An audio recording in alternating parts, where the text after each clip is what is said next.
Hello बच्चों, स्वागत है आपका अपने YouTube channel excellent coaching centre में। आज के इस वीडियो में हम बात करेंगे जो कल एग्जाम है 12th वालों का इकोनॉमी का, इनके लिए सैंपल पेपर की पूरी प्रैक्टिस करेंगे। आज हम पूरा सैंपल पेपर पूरा खत्म करेंगे, ठीक है। तो सबसे पहले क्वेश्चन पेपर का पैटर्न समझ लेते हैं। पेपर का पैटर्न क्या है? तो बच्चों 60 क्वेश्चन आपसे पूछेंगे, जिसमें से आपको करने कितना होगा, 50 क्वेश्चन करना है, ठीक है। अब देखो ये जो सेक्शन होगा 3 सेक्शनों में बटा होगा। कितने सेक्शनों में बटा है? 3 सेक्शन में। सेक्शन ए में आपके 24 क्वेश्चन आएंगे। अटेम्प्ट कितने करने होंगे? 20 करने होंगे। और इस सेक्शन बी में भी आपके 20 क्वेश्चन आएंगे। अटेम्प्ट कितने करना है? 20 ही करना है इसमें, ठीक है। और सेक्शन बी में आपको सेक्शन सी में 12 क्वेश्चन पूछेगा। अटेम्प्ट कितने करना है? 10 अटेम्प्ट करना है, ठीक है। तो बने रहे इस वीडियो के साथ और एंड तक देखें वीडियो को। हम पूरी की पूरी एनसीईआरटी खत्म करने के बाद आज हम प्रैक्टिस करने जा रहे हैं एमसीक्यूज के सैंपल पेपर। इकोनॉमिक्स का जो सैंपल पेपर है उसकी हम प्रैक्टिस करने जा रहे हैं बच्चों। आज पूरी रात नहीं सोना है, आज पढ़ाई करना है आप लोगों को, ठीक है। स्टार्ट करते हैं। तो देखो क्वेश्चन नंबर फर्स्ट क्या है? Government can achieve its budget object of distribution of economy by dash. तो किसके द्वारा करती है बेटा? D, rationalisation of the tax in poor direction. यानी कि जो गरीब वगैरह होते हैं, जो गरीब बच्चे होते हैं, मतलब गरीब लोग होते हैं, उनकी तरफ उनके कल्याण के लिए हमारा ये डायरेक्शन है, रैशनलाइजेशन है टैक्स का, ठीक है। आगे देखिए, आगे हम बात करते हैं। Second question, balance of payment of an economy records dash for the physical year. भाई हम जो बैलेंस ऑफ पेमेंट को रिकॉर्ड करते हैं फिजिकल ईयर, वो किस लिए रिकॉर्ड करते हैं? मतलब कौन सी आइटमों को रिकॉर्ड करते हैं इसके अंदर में? तो हम इसके अंदर में टाइम को रिकॉर्ड करते हैं inflow outflow of foreign exchange को। किसको? इनफ्लो और आउटफ्लो। इनफ्लो मतलब आयात निर्यात, मानो कोई बाहर से सामान हमने अंदर मंगाया उसको बोलते हैं इनफ्लो। और वही अगर हमने अंदर की चीज बाहर बेच दी, यानी देश की चीज को बाहर बेचा हमने, तो उसको बोलेंगे आउटफ्लो। तो इस चीज को हम रिकॉर्ड करते हैं किसमें? बैलेंस ऑफ पेमेंट में। आइए अगला क्वेश्चन क्या है? Identify which of the following banks does not interact directly to general public, ठीक है। यानी कि क्वेश्चन कह रहा है कि कौन से बैंक है जो जनरल पब्लिक को फेस टू फेस नहीं मिलती है, ठीक है। तो उसका करेक्ट आंसर क्या हो जाएगा? डी हो जाएगा, रिजर्व बैंक ऑफ इंडिया। आइए आगे बढ़ते हैं। Identify which of the following is not an example of individual item. इसमें से आपको आइडेंटिफाई करना है कौन सा एग्जांपल नहीं है इंडिविजुअल आइटम का, इनविजिबल आइटम का, ठीक है। Under the current account of the balance of payment transaction, कौन सा नहीं है ये पूछ रहा है, ठीक है। तो बताओ, air and sea of transport, ये तो है, ठीक है। आगे पोस्टल एंड कुरियर सर्विस, ये भी एक प्रकार की सर्विस ही तो होती है कि देखो सर, ऑल टाइप्स की सर्विस को हम वॉच नहीं कर सकते, देख नहीं सकते। वो क्यों? क्योंकि वो इनविजिबल होती है, ठीक है। आइए आगे बढ़ते हैं। Option C, education related. भाई एजुकेशनल रिलेटेड भी वो सर्विस ही होती है, ठीक है। तो करेक्ट आंसर क्या हो जाएगा? इसका करेक्ट आंसर हो जाएगा डी, मर्चेंडाइज लिंक्ड ट्रांजैक्शन। ये करेक्ट आंसर है, ये इनविजिबल आइटम में नहीं आता है, ठीक है। आगे पांचवा क्वेश्चन की ओर बढ़ते हैं। Read the following statement carefully and choose the correct alternative from the following. तो देखो स्टेटमेंट फर्स्ट क्या कह रहा है बच्चों? Demonetisation was the step taken by the government of the India. ये कह रहा है कि जो डिमोनेटाइजेशन है यानी मुद्रा विमुद्रीकरण, यानी कि जो ब्लैक मनी, जो मुद्रास्फीति हुई थी ना, मुद्रास्फीति कह रहा हूँ, जो नोटबंदी हुई थी, नोटबंदी जो स्टेप लिया गया था गवर्नमेंट ऑफ इंडिया के in order to tackle the problems corruption, black money, terrorism और circulation of fake currency in India economy. तो करेक्ट है ना। आइए देखते हैं सेकंड क्या है statement. Demonetization has ensure improved tax compliance in India over the period of time. भाई कह रहा है कि इसके डिमोनेटाइजेशन के बाद हमारा टैक्स कलेक्शन क्या हो जाएगा? इम्प्रूव हो जाएगा। तो बोथ आर ट्रू। तो इसका क्या होगा? Both the statements are true हो जाएगा। आइए क्वेश्चन नंबर 6 की ओर बढ़ते हैं। क्वेश्चन नंबर 6 क्या कह रहा है? Miss Sakshi and economics teacher was explained the concept of minimum percent of the total deposit to kept by the any commercial bank with the central bank of the India of the countries। क्या कह रहा है कि साक्षी एक teacher है economy की, वो बच्चों को समझा रही है कि मिनिमम टोटल डिपॉजिट का मिनिमम जो परसेंटेज होता है कमर्शियल बैंक वो किसको देता है, सेंट्रल बैंक को देता है। अच्छा उसका नाम क्या है ये पूछ रही है बच्चों से, तो बताओ उसका नाम किसके रूप में देती है, करेक्ट आंसर CRR के रूप में देती है, कैश रिजर्व रेशियो। इसको हिंदी में क्या बोलते हैं, नकद आरक्षित अनुपात बोलते हैं। ठीक है, आइए क्वेश्चन नंबर 7 डिस्कशन करते हैं। Two friends Meera and Sindhu were discussing the exchange rate system. वो दोनों क्या डिस्कशन कर रहे थे, एक्सचेंज रेट सिस्टम को डिस्कशन कर रहे थे। Under this system of the exchange rate are determined by the market focus। वो determine करें market focus of the demand and supply। However, deliberate effort are the made by the component authority kept the exchange rate within the specific range। The above mentioned statements was given by Sandhu.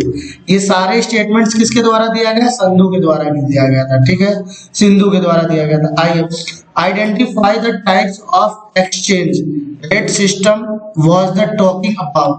बताओ identify करना कि किसके बारे में बातचीत चल रही है, यहाँ पर किस टॉपिक के बारे में बात चल रही है, तो यहाँ इस बात में चल रही है मैनेज फ्लोटिंग एक्सचेंज रेट। किसके बारे में चल रही है, मैनेज फ्लोटिंग एक्सचेंज रेट की बात चल रही है।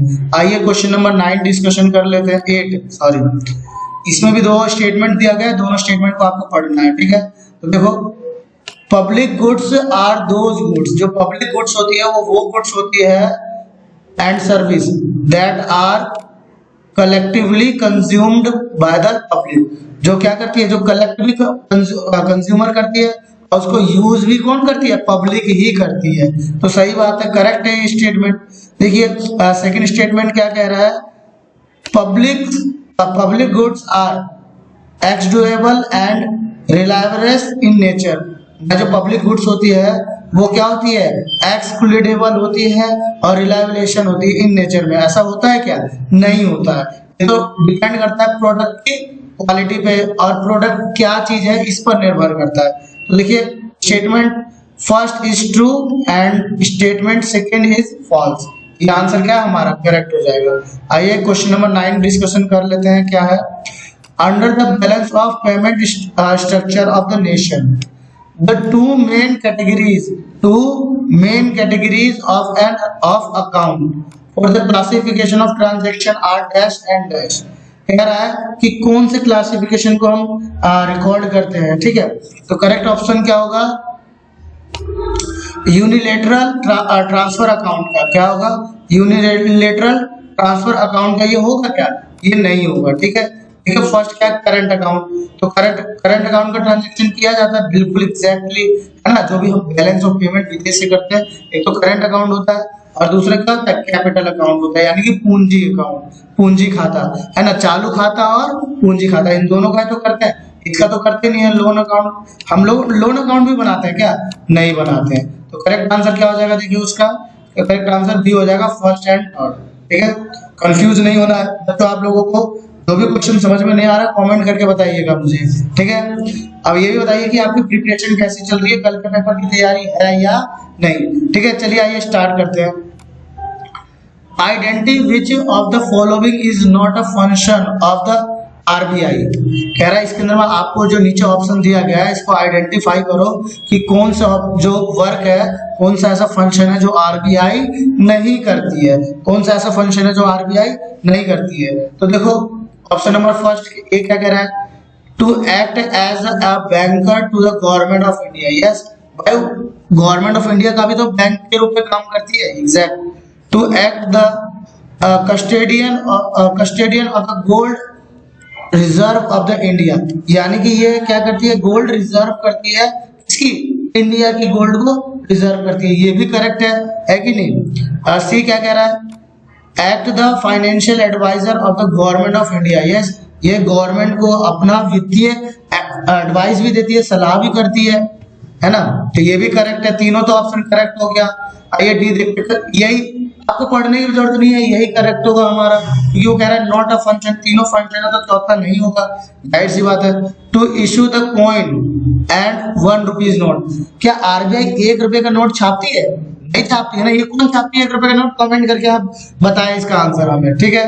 आइए 11वें क्वेश्चन की बात करते हैं कि जो आईपीआर एक्ट है 1956 में, आईपीआर मतलब इंडस्ट्रियल पॉलिसी रिसोल्यूशन, जितने भी औद्योगिक समस्या का रिसोल्यूशन किया गया था वो कब किया था? 1956 में formed basis of the dash 5 year plan. कौन से बेसिस 5 ईयर प्लान पर उसने किया था? कौन से? फर्स्ट पर, सेकंड पर, थर्ड पर, कौन से प्लान पर किया था? तो कमेंट करके आप इसका आंसर बताएं। यस, ये हमारा पोल साइंस में भी है, अगर आप लोग पढ़े होंगे, जिस बच्चे ने आर्ट्स ले रखी होगी उसको मालूम होगा कि सेकंड प्लान में ये चीज किया गया था, इंडस्ट्रियल को सुधार किया गया था, जो भी समस्या थी इंडस्ट्रियल की उसको सुधार किया गया था, करेक्शन किया गया था, सही किया गया था, ठीक है। आइए 12 क्वेश्चन की बात करते हैं। Occupational structure refer to dash, जो ऑक्यूपेशनल स्ट्रक्चर है वो रेफर किसको करता है? आइए ऑप्शंस पढ़ते हैं इसके, क्या है ऑप्शन? देखिए option number A, size of the labour force in the country, नहीं ये नहीं करता है ना, रेफर कह रहे हैं ना, तो number of the people living in the country, ये भी रेफर करता है? नहीं, ये हम रेफर नहीं करते। Distribution of the work force among different sector of the economy, yes it is a correct। भाई अलग अलग सेक्टर में जो वर्क फोर्स होती है वो काम उसको बांटा जाता है ना, समझ में आया? ये करेक्ट आंसर हो जाएगा, ठीक है। आइए क्वेश्चन नंबर 13 डिस्कशन करते हैं। 13 का क्या है करेक्ट आंसर? देखिए, dash is a पोर्शनल of the agriculture produce which is sold in market by the farmers after meeting their self consumption requirement. बताइए कमेंट करके आप इसका आंसर हमें बताइए क्या होगा, ठीक है। देखिए ऑप्शन नंबर ए क्या कह रहा है? Trade surplus. Option number B क्या कह रहा है? Marketable surplus. करेक्ट आंसर भाई यहाँ पर, because talking about the market, farmers की बात चल रही है, तो भाई मार्केटेबल सरप्लस होगा फार्मर्स के लिए, ठीक है। करेक्ट आंसर बी हो जाएगा। आइए 14 की बात करते हैं। Read the following statement and choose the correct alternative. आपको दो स्टेटमेंट दिया गया है, एक स्टेटमेंट ये रहा और दूसरा स्टेटमेंट ये रहा, दोनों स्टेटमेंट पढ़ना है और अपने आंसर देने हैं, ठीक है। आइए स्टेटमेंट पढ़ते हैं। Poverty line in India is defined in terms of monetary value, the minimum nutrition, यानी कि कैलोरीज जो होता है ना, जो कि हम खाते हैं उससे हमें कुछ मिलता है, उसको हम बोलते हैं कैलोरी, ठीक है। तो उस पर डिपेंड करता है, ठीक है। Requirements of an individual in a day, exactly ये स्टेटमेंट बिल्कुल ट्रू है, ठीक है। आइए सेकंड स्टेटमेंट देखते हैं क्या कह रहा है। सेकंड स्टेटमेंट,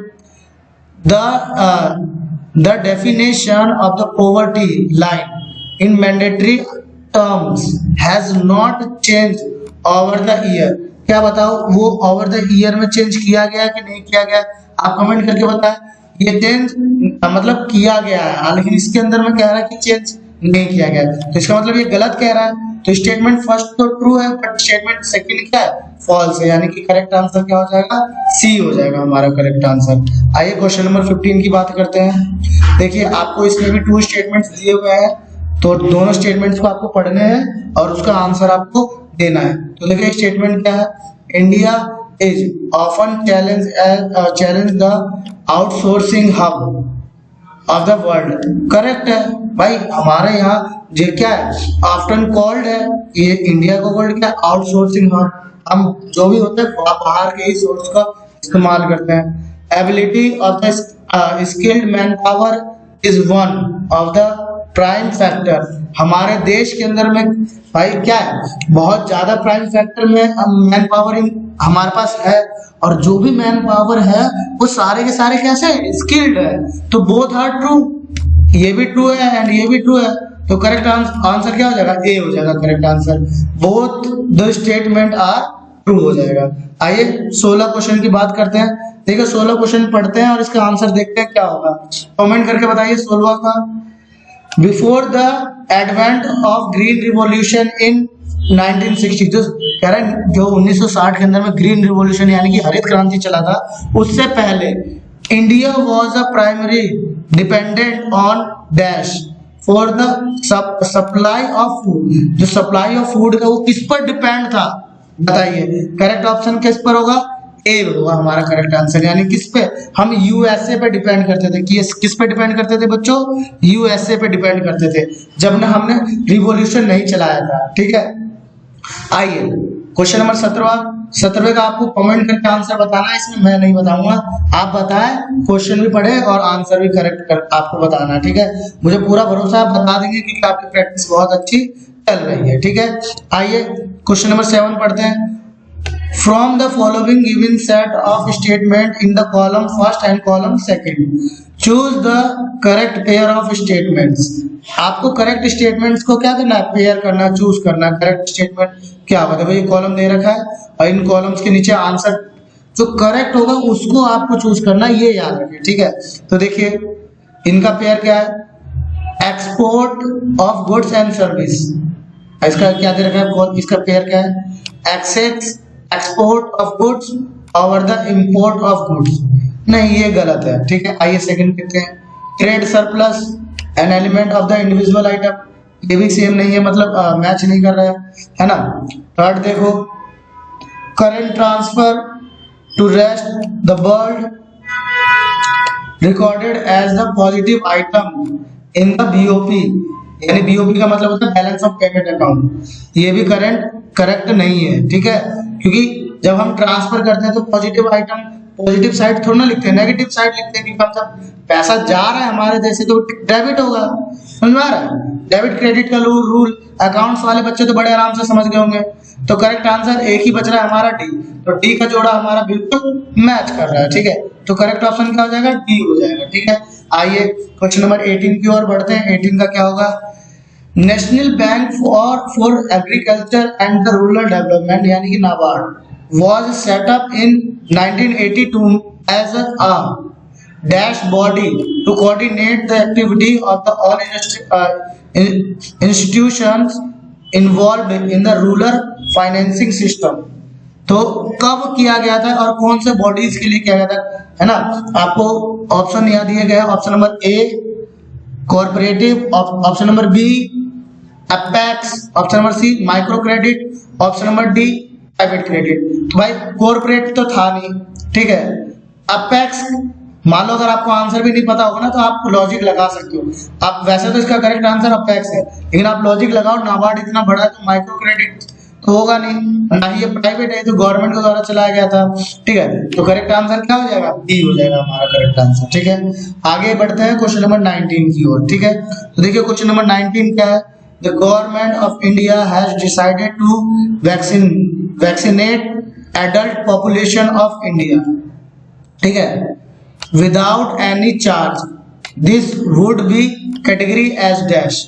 यानी कह रहा है कि जो गवर्नमेंट ऑफ इंडिया है उसने डिसाइड किया कि हम अपने जनता को, हमारे देश की जो पब्लिक है, इसको हम फ्री ऑफ कोस्ट वैक्सीन लगवाएंगे, हम कोई पैसा नहीं लेंगे वैक्सीन का।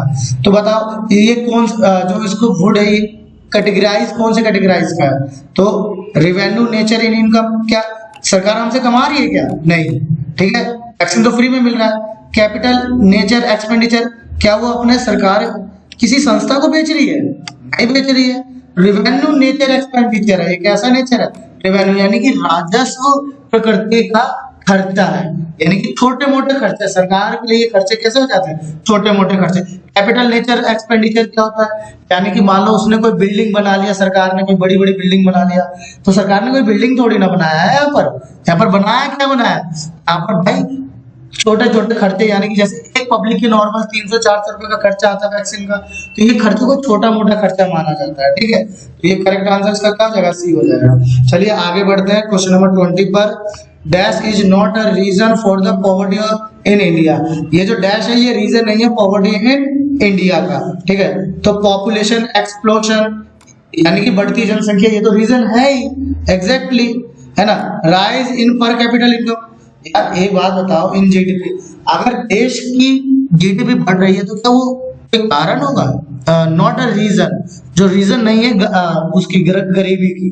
तो भाई करेक्ट आंसर क्या हो जाएगा, बी ही हो जाएगा। ये तो भाई कह रहा है कि राइज यानी कि बढ़ रहा है पर कैपिटल इनकम, जब हमारे पर कैपिटल इनकम बढ़ रही है तो क्या हम गरीब होंगे, नहीं होंगे, ठीक है। तो करेक्ट आंसर बी हो जाएगा। आइए बढ़ते हैं 21 क्वेश्चन की ओर। देखो 21 क्या कह रहा है, In the hypothetical economic, Mr. Neeraj has deposited 100 rupees in bank. If it is assumed that there is no other currency circulation in economy, then the total money supply in the economy will be dash. बताओ कितना होगा total. हम ये assume कर लिया जाता है कि मतलब कोई और सर्कुलेशन, पैसा का कोई सर्कुलेशन नहीं होगा, तो बताओ क्या होगा इसका करेक्ट आंसर। बिल्कुल कमेंट करके आप मुझे बताएं। भाई कोई सर्कुलेशन ही नहीं हो रहा है, यानी कि इसका मतलब है ये कहा जा रहा है कि नीरज ने जो 100 रुपए डिपॉजिट किया है, बैंक उससे कुछ मतलब उसको ना तो लोन पे उतार रही है ना कुछ करी, वो ऐसे का रखा हुआ है। तो क्या वो पैसा कम होगा? नहीं। क्या वो बढ़ेगा? नहीं। क्या वो नॉट डिफाइंड होगा? ये तो हो ही नहीं सकता। 120 यानी बढ़ जाएगा? नहीं। जब वो कह रहे हैं कि वो भाई किसी सर्कुलेशन में नहीं लेकर जाएगी, नो अदर सर्कुलेशन में, जब यहाँ सर्कुलेशन होगा ही नहीं तो इनकम कैसे जनरेट होगा? तो वो 100 के 100 ही रहेगा, राइट। आगे बढ़ते हैं 22 क्वेश्चन की ओर बढ़ते हैं। देखिए क्या है। Since independence, India has witnessed as a considerable fall in the infant mortality rate in India. Identify which of the following may not be one of the reason for the fall in India. Fall in the infant mortality rate, यानी fall मतलब क्या होता है? कम, गिरना। तो आजादी के बाद से अब तक में भाई कितनी ज्यादा हमारी जो IMR है ये गिरा, यानी इन्फेंट मोर्टेलिटी रेट, यानी कि शिशु मृत्यु दर, इसको बोलते हैं शिशु मृत्यु दर बोलते हैं। ठीक है, तो देखिए 22 का करेक्ट आंसर क्या होगा, कमेंट करके बताइए। इसका करेक्ट आंसर सी हो जाएगा। ठीक है, आगे बढ़ते हैं। देखिए वीडियो बहुत लंबी हो रही है, ठीक है, वीडियो को शॉर्ट करना है। मैं आपको ऐसे ही जल्दी जल्दी आपको आंसर्स बताना शुरू कर देता हूँ। ठीक है, देखिए 23 में 2 स्टेटमेंट दिए हुए हैं और दोनों स्टेटमेंट को देखना है कि करेक्ट है या गलत, रॉन्ग है, फॉल्स है। तो इसका करेक्ट आंसर दी होगा स्टेटमेंट 2 इज ट्रू, यानी कि सेकंड स्टेटमेंट सही है, बट जो ट्रू स्टेटमेंट फर्स्ट है वो गलत है ना। स्टेटमेंट फर्स्ट गलत है, स्टेटमेंट सेकंड सही है। आइए 24 क्वेश्चन की ओर बढ़ते हैं। 24 का करेक्ट आंसर क्या हो जाएगा? 24 क्वेश्चन है, आप पढ़े हैं इसको और इसका आंसर बताया क्या होगा। तो 24 का कमेंट करें जल्दी से, आंसर क्या होगा? यस, शाबाश बच्चों, जिन बच्चों ने कमेंट किया है वेरी गुड, बहुत अच्छा आंसर आपका डी है इसका करेक्ट। मैच करके आप बताइए क्या है। आइए सेक्शन नंबर बी में बढ़ते हैं। ठीक है बेटा, मैंने आपको इसके अंदर में 24 के 24 क्वेश्चन सोल्यूशन बताया है, आपको 24 के 24 नहीं करना है, अटेम्प्ट कोई 20 ही करने थे। ठीक है, आइए क्वेश्चन नंबर 25 करते हैं। अब इससे आ जाता है असर्शन एंड रीजन वाले क्वेश्चन आ जाते हैं। ठीक है, तो देखिए इसका करेक्ट आंसर क्या होगा। तो 25 जो क्वेश्चन दे रखा है इसका करेक्ट आंसर क्या होगा, कमेंट करके बताएं। वीडियो को पॉज करें, क्वेश्चन पढ़े, समझे, देन उसके बाद इसका आंसर दे। ठीक है, तो इसका करेक्ट आंसर सी हो जाएगा। क्या हो जाएगा? करेक्ट आंसर सी हो जाएगा, असर्शन, यानी ए इज ट्रू है बट आर इज फॉल्स, यानी कि जो अभिकथन कहा गया है वो सही है, लेकिन अभिकथन का जो रीजन दिया गया है वो बिल्कुल ही गलत है। ठीक है, आगे बढ़ते हैं 26 क्वेश्चन का। तो देखिए बच्चों 26 क्वेश्चन आप पढ़े, वीडियो को पॉज करके और इसका करेक्ट आंसर बताएं। तो 26 का आंसर क्या हो जाएगा बच्चों? इसका करेक्ट आंसर हो जाएगा सी। क्या हो जाएगा? करेक्ट आंसर हो जाएगा सी हो जाएगा। ठीक है, आगे बढ़ते हैं क्वेश्चन नंबर 27 में। ठीक है, आपको इसको रीड करना है केयरफुली बेटा, असर्शन और रीजन में आप बिल्कुल रिस्क नहीं लेना है, आपको अच्छे से इसको रीड करना है एंड उसके बाद आपको आंसर पे टिक लगाना है। ठीक है, वीडियो को पॉज कर लेके आप क्वेश्चन पढ़ना, देन उसके बाद आपको ऑप्शन पे क्या करना है, टिक लगाना है। देखिए इसका करेक्ट आंसर बी हो जाएगा।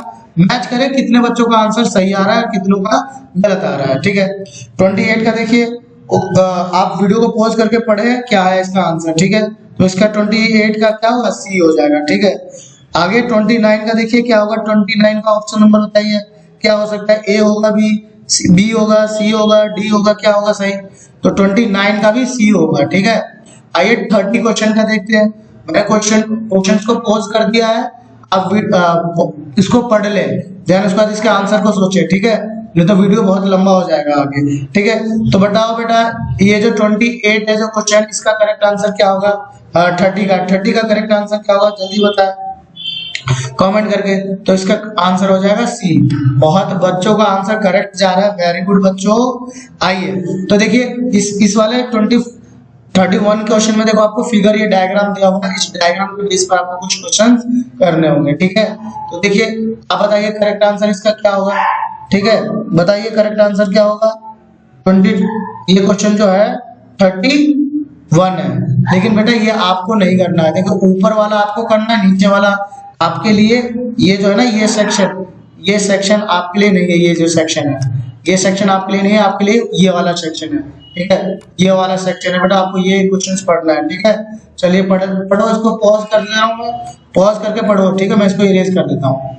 चलिए बताइए आपका करेक्ट आंसर क्या आया है। 31 का करेक्ट आंसर बताया जल्दी करके। तो इसका करेक्ट आंसर क्या है, बहुत बच्चों का डी आया है, शाबाश, 3 बच्चों का डी आया है, बिल्कुल करेक्ट आंसर है उन बच्चों का, ठीक है। आगे बढ़ते हैं। ये क्वेश्चन हमें नहीं करना है, ये किसके लिए करना है, जो बच्चे मतलब जिनको आंखों में प्रॉब्लम्स होती है उन बच्चों के लिए ये क्वेश्चन है, ठीक है। आइए 32 को हम पढ़ते हैं।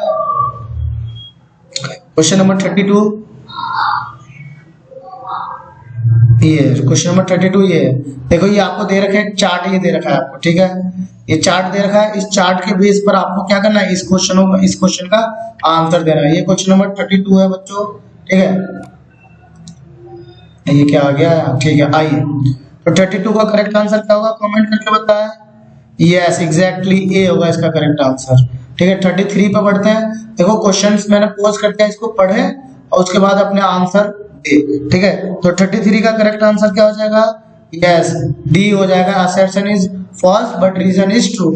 अभिकथन गलत है लेकिन रीजन क्या है, सही है। रीजन सही दिया गया, अभिकथन गलत है, ठीक है। आइए हम आगे बढ़ते हैं 34 पे।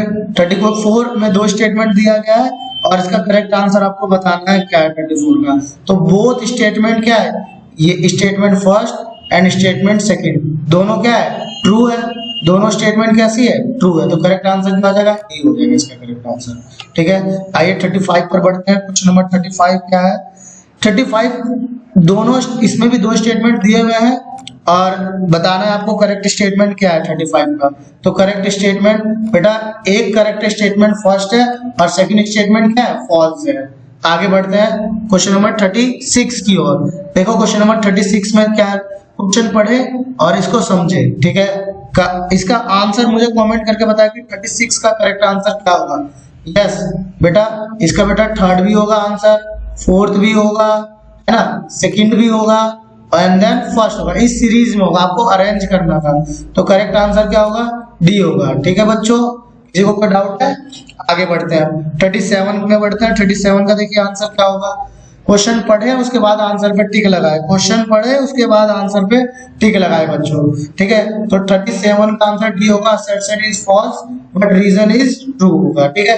आइए आगे बढ़ते हैं। जिस बच्चों का आंसर सही जा रहा है समझ लियो उनकी तैयारी बहुत अच्छी हो रही है, ठीक है। आगे बढ़ते हैं 38 का। 38 में देखो क्वेश्चन आपको पढ़ना है और इसका करेक्ट आंसर मुझे कमेंट करके बताना, कमेंट करके जरूर बताएं। यस फर्स्ट एंड थर्ड इसका होगा, ठीक है बच्चों। फर्स्ट यानी saving account and current account deposit, ठीक है। आगे बढ़ते हैं 39 क्वेश्चन देखते हैं क्या है। 39 क्वेश्चन पढ़े और इसका आंसर कमेंट करें, ठीक है। तो देखिए मैं इसका आंसर आपको कमेंट करके बता देता हूँ कि क्या होगा। कमेंट में इसका आंसर बताऊंगा, मैं नहीं बता रहा हूँ। चलो मैं आपको हिंट दे देता हूँ कि इसका करेक्ट आंसर क्या हो सकता है, ठीक है।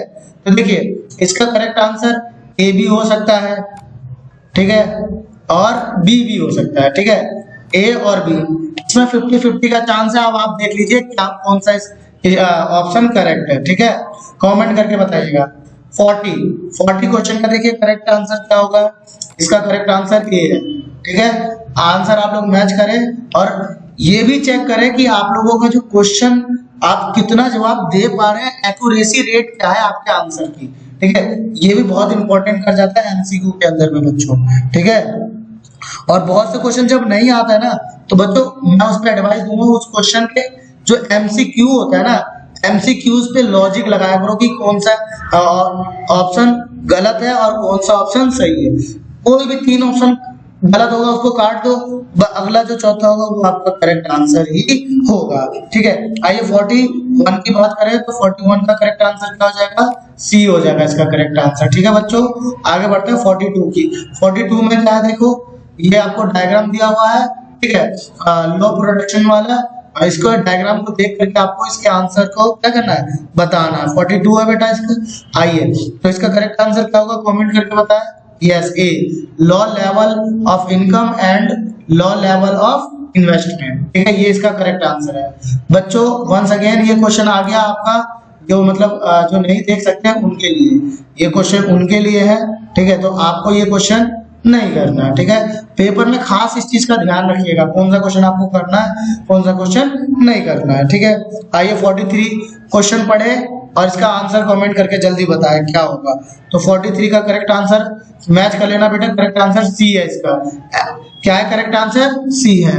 एंश्योर्स जेंडर इक्वेलिटी, है ना, इक्विटी। ठीक है, क्वेश्चन नंबर 44 पढ़ते हैं। देखो ये न्यूमेरिकल आया, न्यूमेरिकल बहुत ही आसान है आपकी बार का, ज्यादा मुश्किल नहीं है। ठीक है, आप फॉर्मूलाज इसके फॉर्मूला याद रहेगा तो आप बड़े आराम से इसके क्वेश्चंस का आंसर कर पाओगे। ठीक है, तो देखिए इसका जो करेक्ट आंसर होगा वो क्या हो जाएगा, इसका करेक्ट आंसर हो जाएगा बी हो जाएगा। इसका करेक्ट आंसर क्या हो जाएगा, बी हो जाएगा। ठीक है, आइए आगे बढ़ते हैं। 45 में आपको देखो दो स्टेटमेंट दिए हुए हैं। कितने स्टेटमेंट दिए हुए हैं, दो स्टेटमेंट दिया है, statement first and statement second. दोनों स्टेटमेंट में से आपको कौन सा स्टेटमेंट ट्रू है ये आपको बताना है। तो यहाँ पर दोनों स्टेटमेंट ट्रू है, आप पढ़ करके चेक करें। ठीक है, तो करेक्ट आंसर क्या हो जाएगा, ए हो जाएगा बच्चों।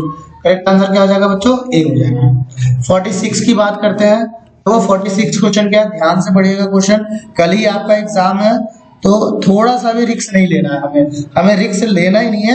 हमारा टारगेट है 40 आउट ऑफ 40। ठीक है, तो क्वेश्चन नंबर 46 का देखिए आंसर क्या होगा, कमेंट करके बताया आंसर इसका क्या होगा। ठीक है, तो देखो इसका करेक्ट आंसर हो जाएगा डी होगा। क्या होगा करेक्ट आंसर बच्चों, इसका डी होगा। वेरी गुड, जिन जिन बच्चों का आंसर सही है वेरी गुड बच्चों, जिनका नहीं है बच्चों आप प्रैक्टिस करते रहें, आपको टेंशन नहीं लेना है, मार्क्स आपके भी अच्छे आएंगे। ठीक है, 47 की बात करते हैं। 47 देखो, questions identify the correct statement from the following. आपको ये जो स्टेटमेंट्स दिए हुए हैं इसमें से कौन सा, ये 4 स्टेटमेंट आपको दे रखे हैं। ठीक है, A and B C and D, 4 statement आपको दे रखा है। इन चारों स्टेटमेंट में से आपको बताना है कि करेक्ट स्टेटमेंट क्या है। ठीक है, तो बच्चों कमेंट करके इसका आंसर मुझे बताएं क्या होगा करेक्ट आंसर। बहुत बच्चे बता रहे हैं ए ही इसका करेक्ट आंसर है, शाबाश, बहुत अच्छे बच्चे। आओ आगे बढ़ते हैं, 48 की बात करते हैं। 48 का करेक्ट आंसर क्या होगा, देखो इसमें भी आपको कॉलम दिए हुए हैं। कॉलम फर्स्ट दे रखा है आपको एंड कॉलम सेकंड दे रखा है, कह रहा है मैच द सिचुएशंस। अब आपको इसमें मैच करना है बेटा, करेक्ट नहीं देखना है, मैच करना है कि भाई ए के साथ किसका पेयर होगा, बी का पेयर क्या होगा, सी का पेयर क्या होगा, डी का पेयर क्या होगा। ठीक है, तो देखिए क्वेश्चंस को आप ध्यान से देख ले, वीडियो को पॉज करके, देन उसके बाद आप करेक्ट आंसर हमें बताएं क्या होगा। करेक्ट आंसर क्या होगा इसका, देख लो, चेक करो, बी है इसका करेक्ट आंसर। ठीक है, आइए अब हम आगे बढ़ते हैं अगले सेक्शन की ओर, सेक्शन नंबर सी। ठीक है, सेक्शन सी आपका स्टार्ट है 49 से 54 तक के। ठीक है, आइए तो ये देखो, ये आपको कुछ न्यूमेरिकल्स दे रखे हैं इसके अंदर में, ये सारे क्वेश्चन दे रखे हैं। इन क्वेश्चन के बेस पर आपको जो नीचे 49 से लेकर के 54 तक के आंसर आपको इसी बेस पर आपको देना होगा। ठीक है बच्चों, तो देखो 49 पढ़ो क्वेश्चन क्या है और इसका करेक्ट आंसर मैं आपको बता देता हूँ क्या है, ए है इसका करेक्ट आंसर बच्चों। ठीक है, 50 क्वेश्चन देखते हैं, 50 क्वेश्चन का करेक्ट आंसर क्या है। क्वेश्चन पहले आप पढ़े, एक बार समझ में नहीं आता इसको पॉज करें, फिर दोबारा पढ़े, दोबारा समझ में नहीं आता तिबारा पढ़े, कोई दिक्कत नहीं है, लेकिन क्वेश्चन अच्छे से पढ़ना है आप लोगों को। ठीक है, तो 50 का करेक्ट आंसर क्या हो जाएगा। यस, बहुत बच्चे हमें सी पर कमेंट कर रहे हैं, तो करेक्ट आंसर सी हो जाएगा। बहुत अच्छे बच्चे, जिन जिन बच्चों का सी आया वेरी गुड। आइए 51 की बात करते हैं। 51 क्वेश्चन पढ़े, identify which of the following is not the example of the tax revenue for the government. ठीक है, तो ये क्वेश्चन कहा जा रहा है कि कह रहा है इसमें जो एग्जांपल नीचे दे रखा है उसमें से कौन सा ऐसा है जो गवर्नमेंट के लिए नहीं है, मतलब गवर्नमेंट इसका कोई एग्जांपल नहीं हो सकता है। अब बताइए क्या होगा करेक्ट आंसर, बी हो जाएगा। क्या होगा, बी, है ना। स्पेशल असेसमेंट, कोई स्पेशल असेसमेंट है तो वो गवर्नमेंट के लिए रेवेन्यू थोड़ा ना जनरेट करेगा, राइट। यस भाई, health tax, income tax, corporate tax, ये तो इनकम जनरेट करेगा, रेवेन्यू जनरेट करेगा गवर्नमेंट का, बट स्पेशल असेसमेंट क्या नहीं करेगा। 52 का देखो क्या है करेक्ट आंसर, क्वेश्चन पढ़े देन उसके बाद आप आंसर हमें बताएं। ठीक है, तो इसका करेक्ट आंसर क्या है बच्चों? वेरी गुड, ए है इसका करेक्ट आंसर। ठीक है, आपको बिल्कुल भी टेंशन नहीं लेना है, पेपर है हमारा कल ही है, तैयारी करे। जिस बच्चे की तैयारी नहीं है वो पूरी तैयारी करे। आइए 53 देखिए क्या है, आपको 2 स्टेटमेंट्स दिए हुए हैं, 2 स्टेटमेंट आपको दे रखे हैं। अब इसमें से बताना है दोनों स्टेटमेंट में या तो दोनों आपका सही होगा या दोनों गलत होगा, या दोनों में से कोई एक ऑप्शन सही होगा कोई एक गलत होगा स्टेटमेंट। ठीक है, तो 53 का करेक्ट ऑप्शन क्या होगा? कमेंट करके बताएं आप लोग क्या होगा इसका आंसर। तो यस, बहुत से बच्चे कह रहे हैं सी होगा। शाबाश बच्चों, आपका करेक्ट आंसर है, इसका आंसर करेक्ट ही सी है। ठीक है, ऑप्शन क्या है इसका करेक्ट? सी है। जिन बच्चों का आंसर सी था वो बहुत अच्छे बच्चे हैं, तैयारी इनकी अच्छी चल रही है। जिनका नहीं है बच्चों, अभी भी समय है, रात भर जाग कर लो पढ़ाई, नहीं तो नंबर नहीं मिलेगा तो क्या करोगे लाइफ में। ठीक है, जिंदगी भर कोसते रहोगे क्या? सत्ता पढ़ लो, एक दिन की तो बात है बस। आइए 54 देखते हैं क्या है। तो 54 क्वेश्चन दे रखा है, लास्ट क्वेश्चन है बच्चों ये हमारे उस वाले 49 से लेके 54 तक का लास्ट क्वेश्चन है। तो इसका करेक्ट आंसर क्या होगा? क्वेश्चन पढ़े और इसका आंसर मुझे कमेंट करके बताएं। यस, बहुत कुछ बच्चे कह रहे हैं बी है इसका करेक्ट आंसर, कुछ बच्चे कह रहे हैं ए है, लेकिन बच्चों बी इसका करेक्ट आंसर नहीं है, करेक्ट आंसर इसका ए है। ठीक है बच्चों, समझ में आ रहा है? Very good. आइए 55 क्वेश्चन की बात करते हैं। देखें, ये जो आपको दे रखा है, ये यहाँ से लेके ये सारा, ये यहाँ से लेकर के ये सारे जो स्टेटमेंट्स आपको दे रखे हैं, ये स्टेटमेंट जो आपको, ये पूरा स्टेटमेंट जो दिया हुआ है, ये सारे आपको स्टेटमेंट अच्छे से पढ़ना है आपको बच्चों। ये सारे स्टेटमेंट देखो, एक बार शुरू से मैं कर देता हूँ, आप अच्छे से पॉज करके इस स्टेटमेंट्स को पढ़े। ये देखिए, पढ़ते रहे स्टेटमेंट्स क्या है। ठीक है, अगर मैं पढ़ूंगा और लंबा वीडियो हो जाएगा, बहुत लंबा, तो बहुत से बच्चे वीडियो को स्किप कर देंगे। तो इसलिए आप खुद पढ़ें, और जो समझ में नहीं आता आप कमेंट कीजिए, मैं अपना नंबर दूंगा, व्हाट्सएप पर मैसेज कीजिए, इंस्टाग्राम पर मैसेज कीजिए, फेसबुक पर मैसेज कीजिए, आपको फोन के द्वारा बताया जाएगा, आप बेफिक्र रहें। ठीक है, तो इन बेस पर आपने पढ़ लिया होगा। ठीक है, इस बेस पर आपको 55 से लेकर के 60 तक के क्वेश्चनों के आंसर देने हैं। ठीक है, तो स्टार्ट करते हैं। 55 क्वेश्चन क्या है कि according to the given text, तो ये जो ऊपर टेक्स्ट दे रखे हैं इसके अनुसार dash was adopt as the guiding principle of the governance and all government since 1991। तो बच्चों इसका करेक्ट आंसर क्या होगा बताओ? Yes, liberalisation, liberalisation. समझ में आया बच्चों? यानी कि देखो, एलपीजी गैस, एलपीजी मतलब लिबरलाइजेशन, पी मतलब प्राइवेटाइजेशन, और जी मतलब ग्लोबलाइजेशन। ठीक है, तो ये किसका पार्ट है? लिबरलाइजेशन का पार्ट है। ठीक है, अब बहुत से बच्चे सोचेंगे एलपीजी तो गैस है, लिक्विड पेट्रोलियम गैस। बेटा यहाँ पर वो लिक्विड पेट्रोलियम गैस नहीं है, ध्यान रखिएगा इस चीज को। ठीक है, 56 क्वेश्चन देखें। देखो, ये भी स्टेटमेंट वाले हैं, 2 स्टेटमेंट दे रखे हैं, statement first and statement second. दोनों स्टेटमेंट आपको अच्छे से रीड करना है, उसके बाद आपको आंसर बताना है। तो मैं जहां स्टेटमेंट सोच पा रहा हूँ, पहला स्टेटमेंट सही है और दूसरा स्टेटमेंट भी सही है, तो करेक्ट आंसर क्या हो जाएगा बच्चों? ए हो जाएगा इसका। वेरी गुड, जिन जिन बच्चों का ए है वेरी गुड। 57 की बात करते हैं। 57 में देखिए क्या कह रहा है कि रीड करना है आपको ये सारे, और इसके करेक्ट आंसर देखो क्या हो सकता है। 57 के कमेंट करके बताएं इसके करेक्ट आंसर क्या होगा। यस, डी होगा, A is false, R is true. 58 का देखिए करेक्ट आंसर क्या होगा। 58 का करेक्ट आंसर सी होगा। ठीक है, क्वेश्चन आपने पढ़ लिया। 59 का देखिए करेक्ट आंसर क्या होगा। 59 का करेक्ट आंसर इसका भी सी है बच्चों, इसका भी करेक्ट आंसर क्या है? सी है। आइए 60 एंड लास्ट क्वेश्चन की ओर बढ़ते हैं। अब ये क्वेश्चन आपको कमेंट करके मुझे बताना है कितने कितने बच्चों का सही आ रहा है। यस, बहुत से बच्चों का आप ऑप्शन बता रहे हैं, कुछ बच्चे कह रहे हैं ऑप्शन ए सही है, कुछ कह रहे हैं ऑप्शन बी सही है, और कुछ तो हदी हो गई क्वेश्चन डी कह रहे हैं। आप बताओ क्या होगा। लेकिन ज्यादातर मेरे को जहाँ पे फीडबैक मिल पा रही है तो ज्यादातर बच्चे मुझे ए कह रहे हैं, तो बेटा बता दूं इसका करेक्ट आंसर ए ही है, बी नहीं है, डी भी नहीं है। ठीक है बच्चों, तो इसी के साथ हमारा सारे हमने एमसीक्यूज की प्रैक्टिस करी, पूरे 60 के 60 क्वेश्चन की प्रैक्टिस करी। अगर किसी भी बच्चे को कोई दिक्कत आती है तो मैं अपना नंबर यहाँ कमेंट कर देता हूँ अपना नंबर, और मेरे इस नंबर पे आप मैसेज कर सकते हैं। क्या कर सकते हैं? मैसेज। देखो ये नंबर है मेरा 7683028067, ये मेरा व्हाट्सएप नंबर है। ठीक है, इस नंबर पे आपको मैसेज करना है और उसके बाद मुझे कांटेक्ट करना। ठीक है बच्चों, शाबाश।